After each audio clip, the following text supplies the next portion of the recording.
പ്രകൃതി വിസ്മയത്തിൽ തീർത്ത ഒരു തീർത്ഥാടന കേന്ദ്രം. സാഹസികതയും ഭക്തിയും പരസ്പരം ഇഴചേർന്ന് കിടക്കുന്ന ഒരു അത്ഭുത ലോകം.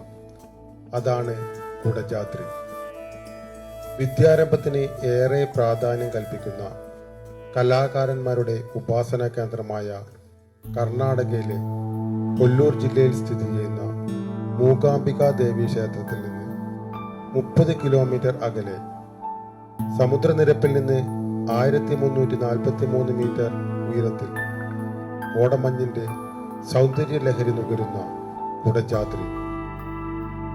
തലയ്ക്ക് മുകളിലെ മേഘത്തെ കാൽക്കീഴിലേക്ക് കൊണ്ടെത്തിക്കുന്ന പ്രകൃതിയുടെ ഇന്ദ്രജാല കാഴ്ചയിലേക്ക്, ഒപ്പം ശങ്കരാചാര്യർ തപസ്സനുഷ്ഠിച്ച സർവജ്ഞപീഠത്തിലേക്ക് വീണ്ടും ഒരു യാത്ര.